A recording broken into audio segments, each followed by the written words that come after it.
Assalamualaikum warahmatullahi wabarakatuh. Warraan tanallee barnoota takka barnoota bareedduu isiniif qabadee dhiyaadhee hordoftoota koo akkamitti viidiyoo bakka feetan iddoo feetan irraa YouTube irraa Facebook irraa Instagram irraa akkasuma TikTok irraa akkamitti daawunlood akka godhattan wajjin ilaallaa. Kana durallee viidiyoo isiniif hojjedhee ture. Inni kun isa duraa irraa baay'ee adda jechuudha. Kanaaf kan har'aa kun adda isinitti argisiisa. Hanga dhumaa daawwadhaa jalqaba. Kan namni chaanala kiyya haaraa ta'e yoo jiraattan subscribe gochuudhaan jajjabeessuu maatiin of taasisaniin jennaan viidiyootti isin dabarsa. Kanaaf jalqaba kaawwanni isin barbaachisu appilikeeshinii tokko appilikeeshinichi isa as biratti argitan kana YTDL jedhama. YTDL jedhama appilikeeshiniin kun appilikeeshinii baay'ee barbaadamaadha. Salphaatti namoonni baay'een Play Store irraa hin argatan jechuudha. Kanaaf appilikeeshinii kanaan viidiyoo barbaadan iddoo barbaadan irraa gadi buufattan jechuudha. Kanaaf viidiyoo kana keessa isaa yoo bantan jechuudha jalqabaaf yeroo duraatiif yoo bantan haala kanaan isinii fida. Eessa akka buufattanii fi akkamitti akka buufattan gara dhumaatti isinitti argisiisa. Isin amma as bira dhuftanii allow kana tuqxanii bakka allow jedhu kana jechuudha. San booda erga allow gootanii eeyyama kennitanii fi iddoo kanarra dhuftanii jechuudha viidiyoowwan iddoo barbaadan sanarraa sarchitti gootanii keessaafuu YouTube irraa kallattiin daawunlood isiniif hin ta'u jechuudha. Amma kaas biratti sarchi gootanii fakkeenyaaf viidiyoodhuma kiyya sarchi godhee isinitti argisiisu. Mee Isaaq Ibrahim jedhee sarchi godhu jechuudha. Isaaq Ibrahim yoo jedhee sarchi godhu Directii naaf dhufa jechuudha. Viidiyoowwan kiyya kanan YouTube irraa qabu guutuun as biratti naaf dhufa jechuudha. Kanaaf haala kanaan sarchi yoo gootan viidiyoon guutuun fakkeenyaaf viidiyoowwan kiyya guutuun viidiyoo 100 asitti dhufa. Viidiyoowwan kiyya irraa kan barbaadan daawunlood godhachuu dandeessanii kiyya yoo isin jedhu kan feetan irraa haala kanaan daawunlood itti godhachuu dandeessan jechuudha. Sagalee audio qofa daawunlood godhachuu dandeessanii akkasuma immoo viidiyoo daawunlood godhachuu dandeessanii iddoo kana tuqxanii jechuudha. Kun viidiyoodha, kun audio isaati, kun immoo viidiyoo isaati. Iddoon kuni kana yoo tuqxan viidiyoo daawunlood isiniif godha jechuudha. Kanaaf haaluma amma argitan kanaan kunoo haala background bilbila itti jijjiirachuu dandeenyudha. Mata duree isaati kuni quality isaa asitti isin gaafachiisa. Storage bakka itti daawunlood itti godhattan waan guutuu isaati isiniif fida. Bakka kana tuqxanii daawunlood godhattan jechuudha. Audio isaati immoo barbaadan daawunlood godhachuu dandeessanii.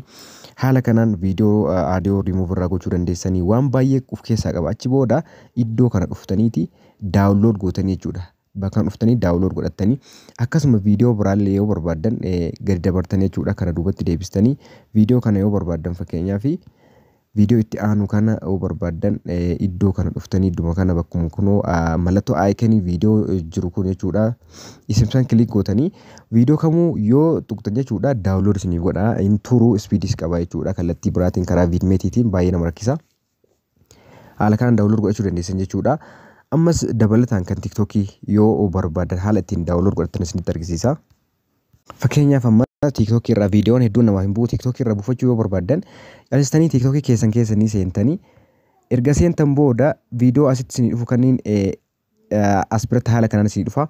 San booda bakka kana dhuftanii jechuudha iddoo mallattoo sheerii tana kilik gootanii daawunlood godhachuu barbaadan. Fakkeenyaaf daawunloodii hin qabu viidiyoon tokko tokko mallattoo daawunloodii jiru. Kanaafuu kooppii liinkii keedhu kana kilik gootan jechuudha.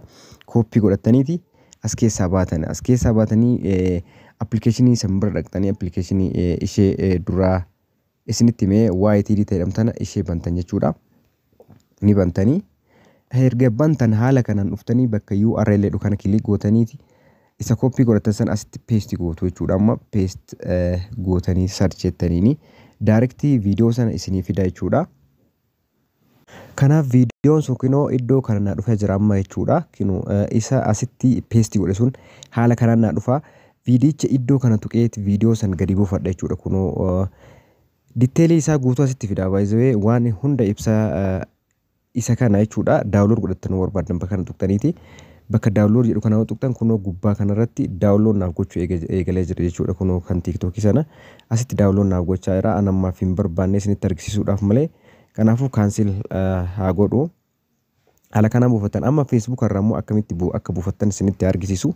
Jalqaba Facebook keessanii seentanii viidiyoo barbaadan san isa kooppii godhattan jechaadha.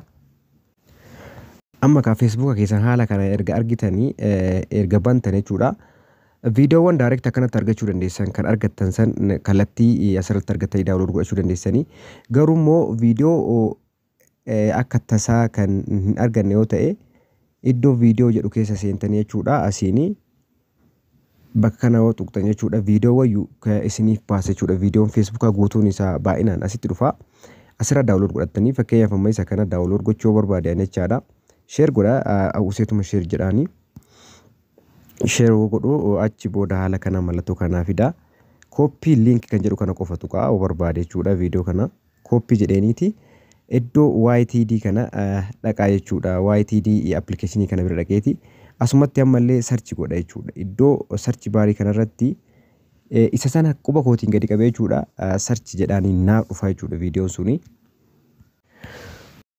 Kunoo viidichi dhufee jira jechuudha. Ammallee haaluma kanaan jechuudha daawunlood godhattanii waan baay'ee nama gammachiisu baay'ee haala kanaan asuma dhuftee daawunlood godhattan jechuudha. Plus yoo akka tasaa Facebook yookiin YouTube seentanii yookiin immoo Facebook yookiin akkasuma TikTok akka tasaa seentanii viidiyoo buusuu hin barbaanne tasa argitanii isinitti tolee buusuu barbaadan kan ta'u yoo ta'e immoo direct share gootanii achi booda more ka jedhu irratti tuqxaniiti gara applicationii YTD jedhu kanatti share gootanii achi booda viidiyichi bakka san isiniif dhufa iddoo sana isiniif qabata daawunlood godhattu jechuudha. Kanaaf waan baay'ee nama fayyadu viidiyoo barbaadan daawunlood godhachuu dandeessanii.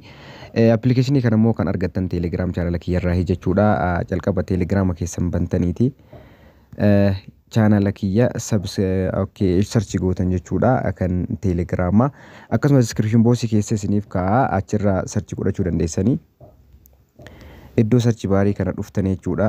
Bakkana search yoo gootan fakkeenyaaf amma channel kiyya Isaaq Ibrahim kan jedhu kunoo jalqaba irratti isiniif dhufa. Lamaffaa yookiin immoo jalqaba irratti jechuudha. Kun gruupii kiyya kun immoo channel Telegram kiyyaati. Isarra kilik yoo gootan as jala isiniif kaa'a jechuudha. Iddoo kanatti isiniif kaa'a application asirraa buufattu jechuudha. Kanarraaf jenne kanuma horaa bulaa deebanaa komentii barreessaa like godhaa share gochuun irraanfatinaa jechuudha. Baay'een isin jaaladha.